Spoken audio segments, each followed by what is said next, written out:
હું એવું કહું છું કે કોઈ બતાવ્યું નથી ને કોઈ કહેતું નથી, પણ હું એવું કહું છું કે તમારા ઘરે જે સધી માતા બેઠી હોય એ તમારા દાદાની લાયેલી માતા હોય કે નહીં?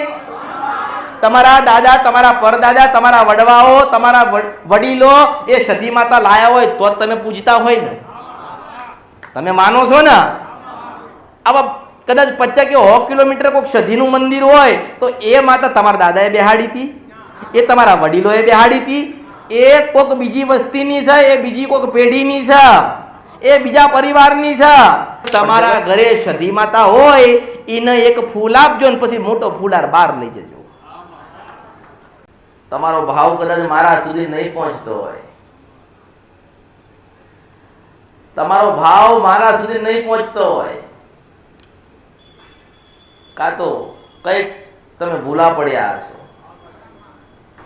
સમય તમારો સારો હશે પણ હું લેખમાં લખાઈ નહીં હોય તો હું નથી મળવાની, અને સમય તમારો કદાચ ખરાબ હશે અને લેખમાં લખેલી હશું તો દુઃખમાં પણ મળીશ.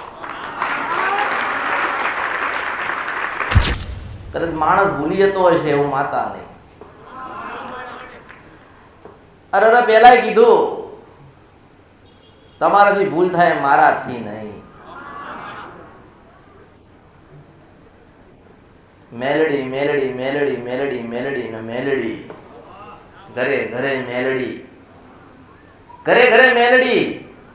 પણ તમારી માતાઓ તમારી મેલડી જગાડી હોય ને તો હું મેલડી આવી હતી. માં છું ને એટલે યાદ કરાવો. પણ કેવી રીતે? કંઈક રૂપ લઈને આવું, કંઈક સમય લઈને આવું, કંઈ સુખ લઈને આવું ને કંઈક દુઃખ લઈને આવું.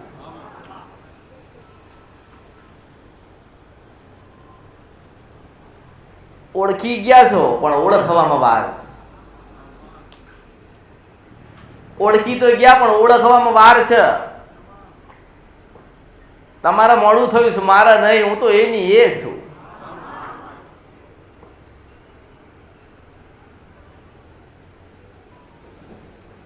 તમારી માતા, તમારી કુળદેવી, તમારા પૂર્વજ,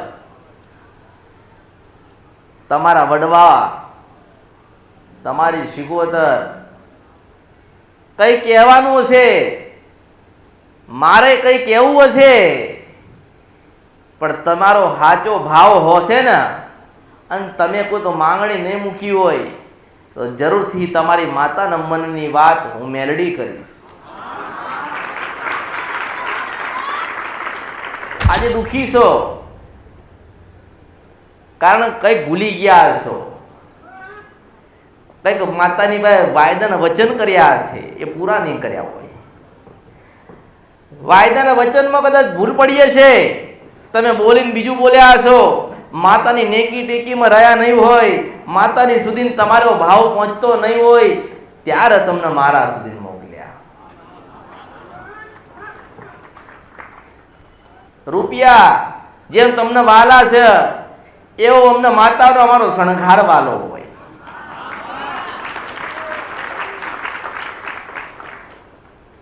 ક્યાંથી લાયા, કેટલાનું લાયા, કેવી રીતે લાયા, કેમ લાયા, એનું નથી લાયા છો એટલે હું છું ને, અને મને આલ્યું છે એટલે મારા સુધી છો ને. પણ જેમ જેમ માણસ પ્રગતિ પામતો હોય ત્યારે કંઈક ભૂલતો હોય, કંઈક એનાથી છૂટતું જતું હોય, પણ પાછો કદાચ સમયસર જાગી જાય અને સમયસર માતાજી પાસે દોડી પહોંચ અને સમયસર માફી માગી લે તો સમયસર એ માતા એની પાછું સુખી કરી દે. માતા છોડી દે, માં દુઃખ દે નહીં. તમારા ગુના, તમારી ભૂલો તમે ક્યાં અટક્યા છો એ યાદ કરાવવા માતા દુઃખ આલે છે. તમારા વડીલોની માતા આજે રિહાઈ ગઈ હશે, બોલતી નહીં હોય, કંઈ બતાવતી નહીં હોય, કંઈ કહેતી નહીં હોય, કંઈ કરતી નહીં હોય. તમે પ્રયત્ન કરો છો કે અમારી માતા એ ઘરે શિકોતર બેઠી છે, અમારા ઘરે શિકોતર બેઠી છે તે અમે ભજન કરીએ છીએ, પણ તમારી ક્યાંક ભૂલ પડતી હશે, કાંઈક તમે એના સુધી પહોંચી શકતા નથી એટલે આજે મારી પાસે આજે મારા શરણમાં આવવું પડ્યું.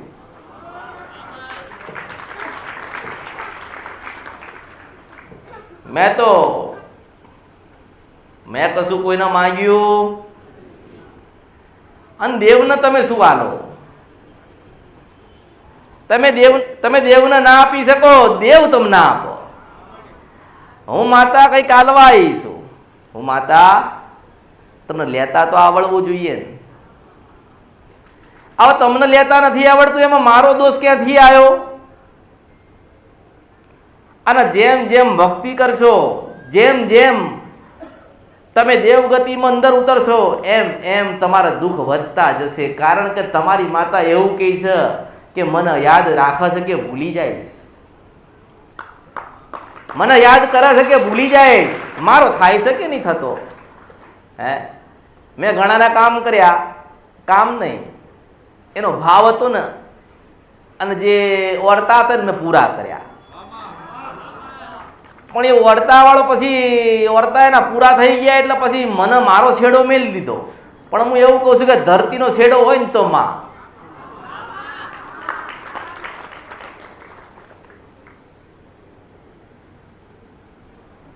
તમારા ઘરે તમારી માતા શિકોતર બેઠી છે, તમે ભક્તિ કરો છો, તમે ભજન કરો છો, તમે માતાને યાદ કરો છો, પણ કદાચ એ માતા એવું વિચારતી હશે કે મારા દીકરાને હું કે મારી દીકરીને હું માતા મળીશ તો કંઈક માંગણીઓ મૂકશે, કંઈક ઈચ્છા ધરાવશે અને હું પૂરી નહીં કરી શકું, એટલે લાચાર થાય ને, લાચાર થાય.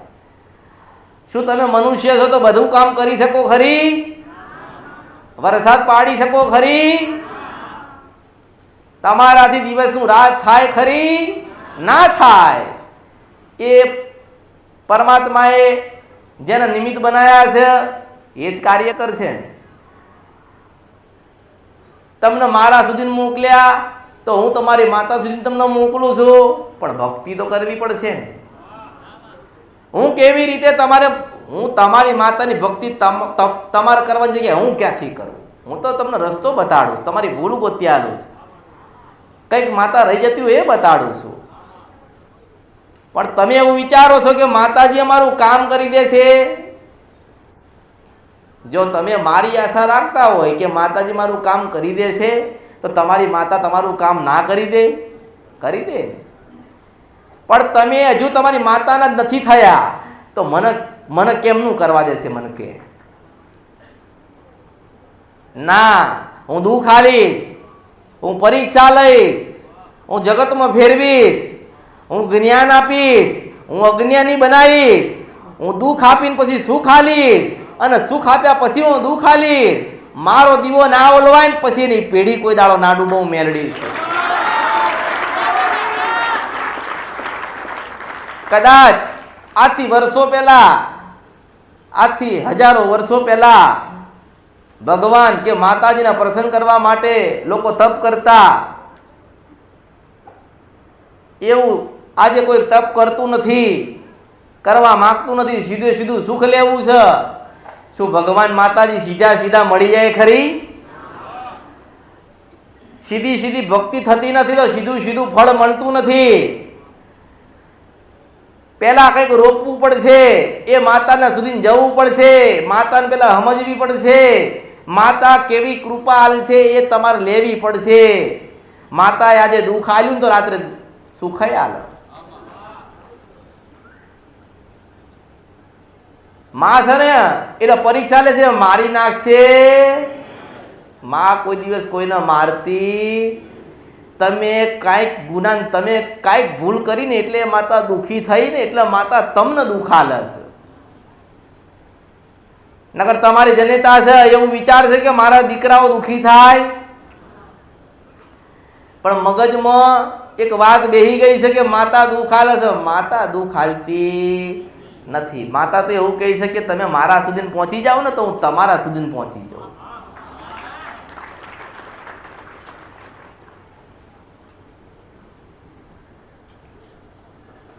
આજે દુઃખ વધ્યા એનું મોટામાં મોટું કારણ કે તમારો વિશ્વાસ કંઈક ઓછો પડે. કંઈક ઓછો પડસ. માતા કદાચ એવું કહી દે કે ભક્તિ કર, હું કશું હાલવા નથી આવી, તારે ભક્તિ જ કરવાની છે ને એ ભક્તિ હું લેવા આવીશું, તોય આપણા માતાને કહીએ કે માં તું રાજી રહેજે. પણ એ જ માતા એક દાડો એવું કે હવે આ સુખની ઘડી છે ને તો તું લેતો રહેજે. માતાનો ઓળખતા બસ માતાજી અમારું કામ કરી દે, માતાજી અમને સુખી કરી દે, માતાજી અમને અમારે જોઈએ છે આપી દે. કોઈ હાલવા આવશે? કોઈ હાલતું કોઈ આપી શકશે નહીં. કારણ કે તમારી જ માતા નારાજ છે, એતરાજ છે, દુઃખી છે, એ જ રોવે છે, તો તમે કેવી રીતે હસશો? જો તમારી જ માતા રોતી હોય તો તમે રોવો છો એમ શું? તમારી માતા એવું કે 60 વર્ષ પહેલા મને પૂજી મને નાખ્યા આયા એટલે હું દુઃખી છું. હવે તમે એમ કહો મને 10 વર્ષથી દુઃખ આવે. હવે તમે 10 વર્ષનું દુઃખ બતાવો તો એ 60 વર્ષનું દુઃખ માંગસ. એ કે મને 60 વર્ષથી પૂછતા નથી, તમે કહો 10 વર્ષથી મારું દુઃખ છે. તમે કદાચ કોકની આગળ ગાણું ગઈ લીધું કે મને દુઃખ છે, મારી આગળ ગઈ લીધું કે દુઃખ છે. તમારી માતા ક્યાં જશે? તમારી માતા રાહ જોશે કે ક્યારે દીકરા માફી માંગી મારા થઈ જાય.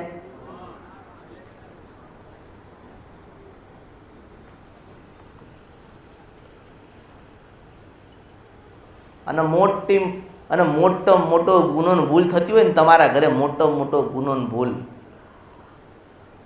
તો તમે એવું વિચારો છો કે અમે દીવો કરીએ છીએ, માતાજીના નિવેદ આલીએ છીએ, માતાજીના શ્રીફળ વધારીએ છીએ, એમનું ભજન કરીએ છીએ, તો માતાજી બેઠ્યા છે કે નહીં બેઠ્યા હોય?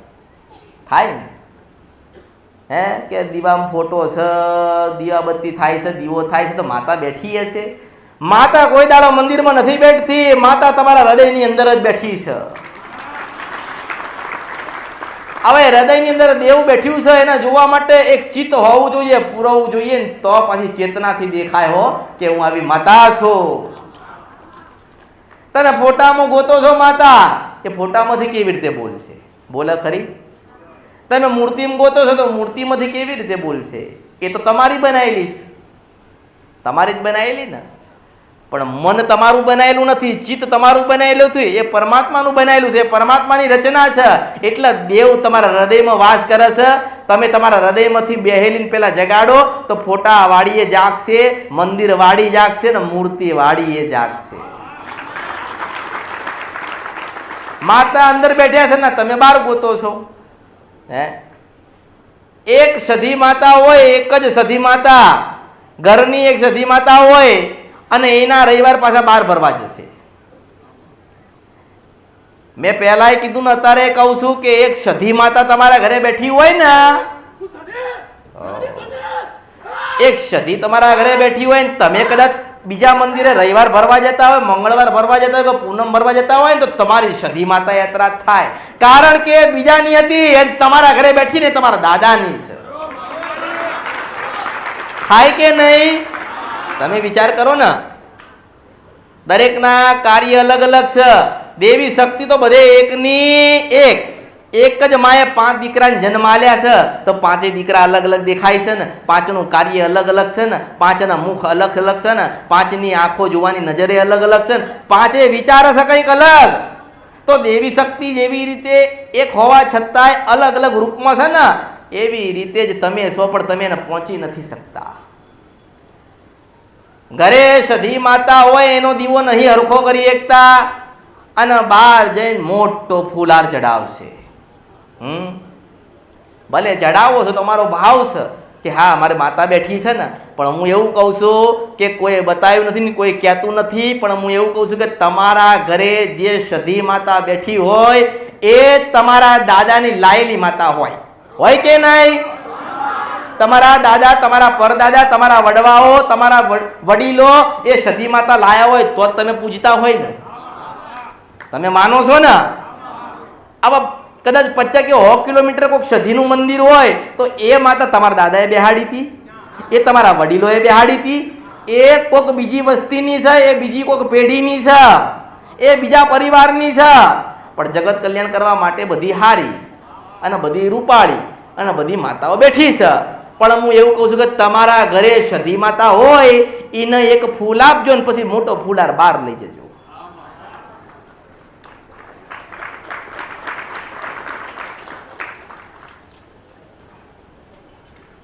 અને તમારા ખરેખર તમે ભક્તિ વાળા છો, ભાવ વાળા છો, તમે દેવ વાળા છો, દેવને માનવા વાળા છો. હું એવું કહું છું કે ઘરે બેહી છે ને પેલા એનું ભજન કરજો. તમારી સધી હોય કે તમારી મેલડી હોય કે શિકોતર હોય, પેલા એનું ભજન કરજો. એનું ભજન કરેલું હશે તો દુનિયામાં ગમે ત્યાં ફરશો ને તો તમને તમારી માતા દેખાશે. એ જ રૂપમાં તમારી માતા દેખાશે. તમે મેલડીના મંદિરમાં જાઓ ને તો તમારી શિકોતર દેખાય, અને તમે સધીના મંદિરમાં જાઓ ને તો તમારી મેલડી દેખાય. તમે તમારા ઘરે માનતાની બાધા રાખી સધી માતાની, અને તમારું કામ ના થયું એટલે તમે 100 કિલોમીટર દૂર કોઈક મંદિર હોય ને સધીનું, ત્યાં જઈને તમે માનતા રાખો છો. હવે એક સધી તમારા ઘરે બેઠી છે ને બીજી સધી તમારા ઘરે આવી. સધી એકની એક પણ બે રૂપ વાળીઓ. દરેક માતાના બે રૂપ. એવું નહીં માનવાનું કે ચોટીલામાં બેઠી છે શ્રાવણ માતા એ તમારી કુળદેવી થાય. તમારી કુળદેવી તો તમારા ઘરે બેઠી ને એ જ થાય. આ તો એક આસ્થા છે ને અને શ્રદ્ધા છે, એટલે કહું છું કે ભાઈ ચોટીલામાં જજો ને પગે લાગજો. એનું સત અને મહત્વ હું માતા કોઈ દાડો ઘટાડું ને. મેં કીધું નથી કે મારા પારે આવજો. હું એવું કહું છું કે પાવાગઢ જાય તો મળવા આવજે, એટલે ભેટો કરાવડાવી. ચોટીલામાં જાય તો મને કહેજે, હું ભેટો કરાવડાવી. પણ ખરેખર તમે જે ગુનાની ભૂલ કરી રહ્યા છો કે સધી માતા તમારા ઘરે છે તો તમે બીજી સધીની માનતા કે બાધા તમે લાવો છો એટલે તમારી સધી એતરાજ થાય. ખ્યાલ પડે છે? કારણ કે તમારા ઘરે બેહેલી માતાના ગુના તમે કર્યા છે. પેલી 100 કિલોમીટર વાળીને કરવા ગયા. તમે તમારી માતાને સધીને કંઈક બોલ્યા હશો ને એને નહીં ગમ્યું હોય, કાં તો બોલીને બીજું બોલ્યા હશો એટલે એ તમને દુઃખ હાલતી હશે. પેલી 100 કિલોમીટર વાળીની આગળ નતા બોલવા ગયા હો. એટલે